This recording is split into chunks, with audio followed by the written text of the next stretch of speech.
Good morning friends, मैं संदीप कुमार जिज्ञासा ई academy में आप सभी का स्वागत करता हूं। आज के टॉपिक है एंशियन हिस्ट्री पार्ट 3।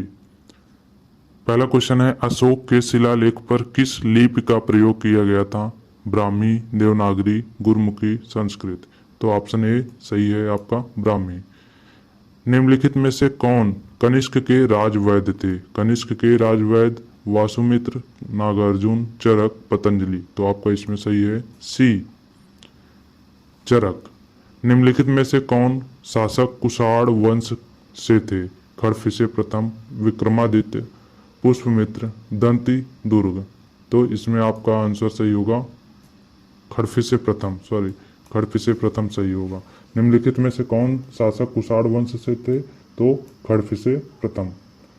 अशोक को आरंभिक भारत का सर्वप्रसिद्ध शासक माना जाता है, जिन्होंने डैश वर्तमान को तटीय उड़ीसा पर विजय प्राप्त की थी।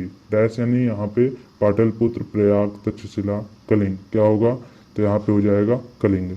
ऑप्शन कौन सा? कलिंग। अशोक को आरंभिक भारत का सर्वप्रसिद्ध शासक माना जा सकता है, जिन्होंने कलिंग वर्तमान को तटीय उड़ीसा पर विजय प्राप्त की थी। पांचवा नंबर क्वेश्चन है, किस साम्राज्य को हिंदुत्व का स्वर्ण युग माना जाता है? किस साम्राज्य को हिंदुत्व का स्वर्ण युग माना जाता है? मौर्य, मुगल, गुप्त, चोल। तो इसमें से आपका आंसर सही है गुप्त। 6 नंबर है, भारत के इतिहास में किसके शासनकाल को भारत का स्वर्णिम युग कहा जाता है? सेम क्वेश्चन जो ऊपर था, तो ये भी होगा गुप्त साम्राज्य। 7वां नंबर है, आर्यभट्ट और कालिदास किस गुप्त शासक के दरबार में थे? किस गुप्त शासक के दरबार में थे? कुमारगुप्त, चंद्रगुप्त द्वितीय, समुद्रगुप्त, स्कंदगुप्त। तो इसमें आपका आंसर सही है चंद्रगुप्त द्वितीय, चंद्रगुप्त द्वितीय। 8 नंबर, घटोत्कच जिसने 290 से 305 ईसा पूर्व में राज किया था, किस साम्राज्य का राजा था? गुप्त साम्राज्य, कण्व साम्राज्य, शुंग साम्राज्य, मौर्य साम्राज्य। तो इसमें से आंसर सही है गुप्त साम्राज्य। कौन सा? गुप्त साम्राज्य। 9 नंबर है, प्रभावती गुप्त आरंभिक भारत के सबसे महत्वपूर्ण शासक, जो कि लगभग 375 ईसा पूर्व से 415 ईसा पूर्व की थी, तो किसकी पुत्री थी? चंद्रगुप्त द्वितीय, श्रीगुप्त प्रथम, विष्णुगुप्त प्रथम, समुद्रगुप्त। तो किसका होगा यहाँ पे? चंद्रगुप्त द्वितीय, चंद्रगुप्त द्वितीय। 10 नंबर क्वेश्चन है, पृथ्वीराज चौहान ने डैश से विवाह किया, यानी किससे विवाह किया था? वह उसके पुत्र जयचंद्र गढ़वाल की बेटी थी। कृष्णावती, पूर्ववती, संयुक्ता, सौम्यवती। तो आप आंसर सही है संयुक्ता।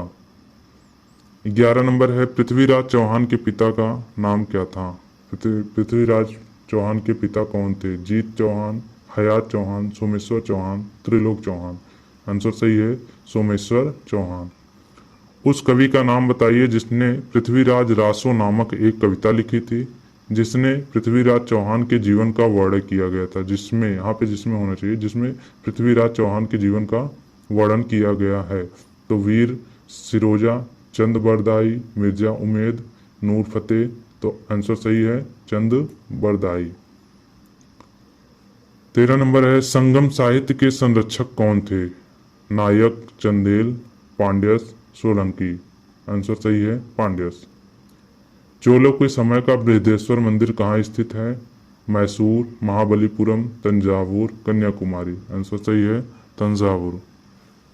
महाबलीपुरम में स्मारकों के समूह को किसने बनवाया था?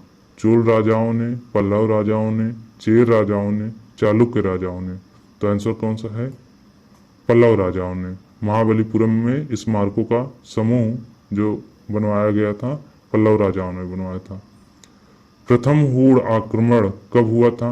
358 में, 458, 558, 658 ईस्वी में। तो किसमें हुआ था? 458 ईसा पूर्व में। निम्नलिखित में से पल्लव राजा ने चालुक्य राजा पुलकेशिन द्वितीय को पराजित करके और उनका वध करके वाटा पिकोडा का खिताब हासिल किया। किसने? नरसिंह वर्मन प्रथम, महेंद्र वर्मन प्रथम, परमेश्वर वर्मन प्रथम, नंदी वर्मन प्रथम। तो इसमें से कौन सा होगा? नरसिंह वर्मन प्रथम। 18 नंबर क्वेश्चन है, तराइन का युद्ध किस वर्ष में लड़ा गया था? 1526, 1757, 1191, 1857। तो आंसर सही है 1191 ईसा पूर्व में। 19 है, तराइन का युद्ध पृथ्वीराज चौहान और किसके बीच लड़ा गया था? मोहम्मद गजनवी, मोहम्मद गोरी, बाबर, हुमायूं।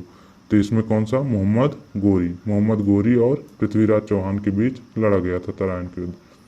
लगभग 712 ईसा पूर्व में किसने सिंध पर विजय प्राप्त की थी? फ्रांसीसी, मंगोल, यूनानी, अरबों ने।